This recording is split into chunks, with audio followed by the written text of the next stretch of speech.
Hello, my name is Michał Nadolski and this is my video report about SIMULINK PID controllers on Massspring dampers and implementing PID coefficients to the PID controller to get an output which follows the sine wave, which is an input. I already prepared our circuit here. Here in that bluish area we have Massspring damper, which is exactly the same circuit that we had on the lecturette, and PID controller,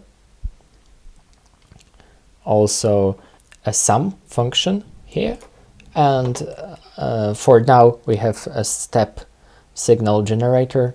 The only difference which is in my PID control system is that I added a disturbance, a pulse generator, which gives me a pulse of additional input, which I count as a potential disturbance in the circuit, and as one of the things I need to think about while designing PID circuit, which means when I run this program with a step input,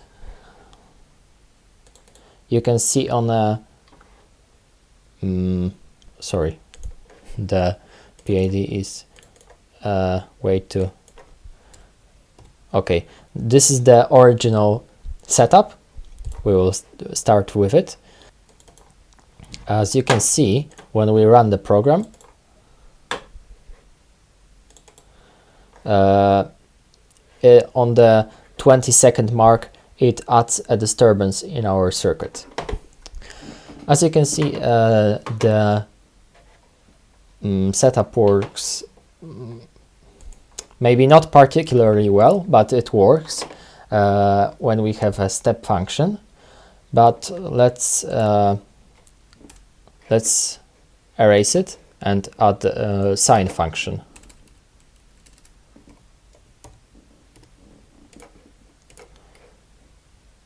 Sine wave generator is added to our circuit. So let's see what the scope says about this output.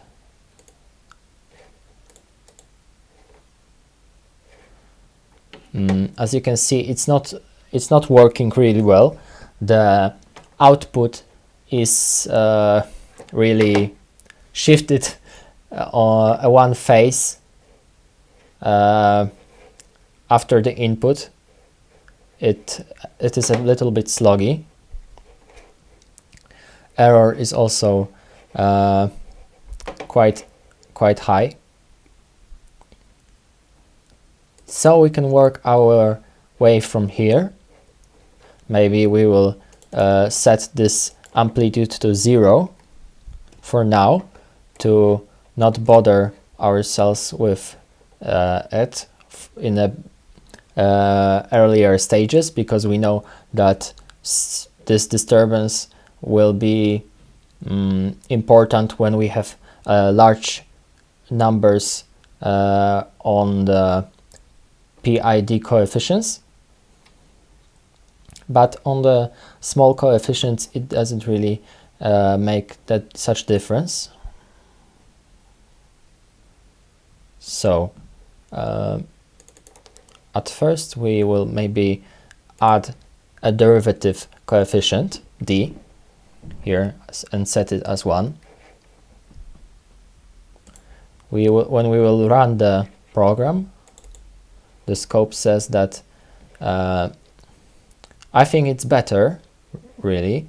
It's a little bit shifted to the left. It matches the input signal, which is orange one. It's an input signal. The blue one is an output signal, and the yellow one is error. So the blue matches a red one a little bit better now. But as we can see, it sets on a error. We need that amplitude to be twice as high. What we can do to prevent it, we can maybe add a little bit of rise time, and we can do that by setting proportional and integral coefficients a little bit higher. Let's see what output will it produce. Oh, we clearly see that this high coefficient of proportional and integral coefficients leaves us with a very large overshoot. Now we have triple value that we wanted to have, but it is for a while pretty much in phase, and it starts to oscillate a little bit. So we see that's clearly not the way we should go. But when we saw that derivative coefficient makes such a difference, let's maybe add a little more of derivative coefficient, because as we've seen, adding it makes a really big difference. Oh, we clearly see that our output is now really close to our desired value. So maybe let's go further this way and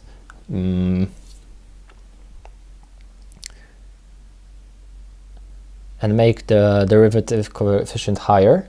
Maybe let's set it to 20.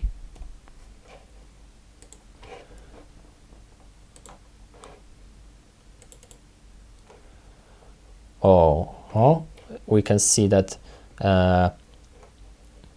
it's really close now. We are almost in our desired value.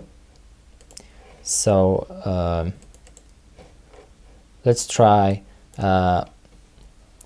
adding maybe one more zero and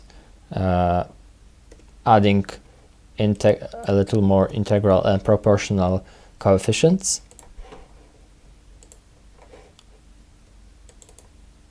Oh, with a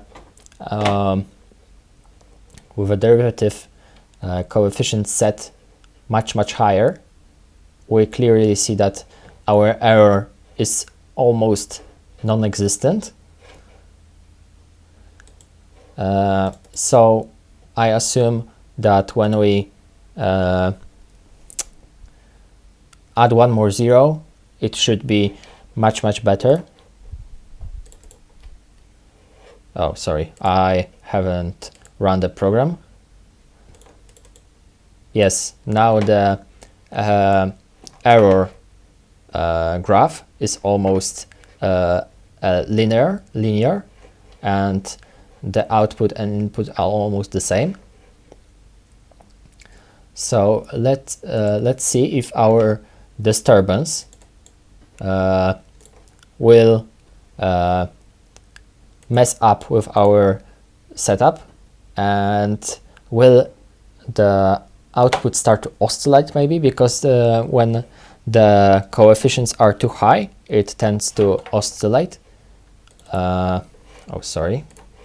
Let's run the program. No, the circuit behaves very well, but of course, so we can see that our setup of coefficients is almost perfect. If we keep adding the derivative, if we keep increasing derivative coefficient, it should get even better. Although we can see that there are really small oscillations after our pulse of disturbance, and this oscillation will only get worse and worse the higher we will make our derivative coefficient. If we set it to such a high value I said a moment ago, we can clearly see that now the oscillation is quite significant. Of course, it will be bigger and bigger the higher we will make the derivative component. But let's set it to the value that we saw was good.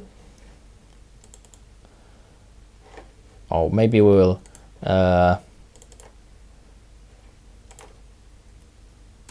delete one more zero, and let's see if increasing the proportional and integral components will do something to the graph. We can clearly see that now it is almost perfect.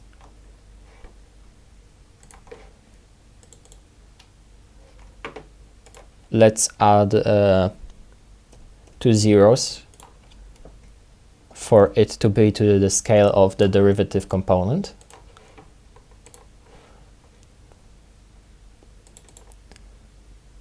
So we can clearly see that increasing that integral and proportional coefficients are not really don't have such impact on the graph as the derivative component, but of course if we make them too large it can mess up with our setup. Let's see if make it higher than the derivative component will do something. Not really. It doesn't make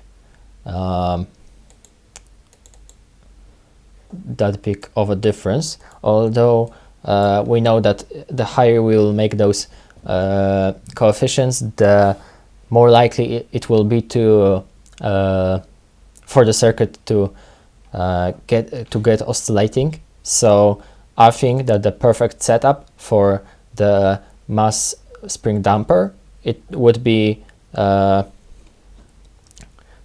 proportional component as low that we can make it in a rational, of course, scale, such as 1, and integral also 1, and derivative component between 100 and 10,000, depending on what kind of accuracy we are going for. I think that setup which is around this works the best. There is no oscillation after a disturbance, so yes, it's I think one of the best setups that we can set for our Massspring damper. Thank you very much. I hope that my explanation would be satisfactory. Sorry for also for bad language skills. I'm not a native speaker, but I hope that I could be understood and Thank you again.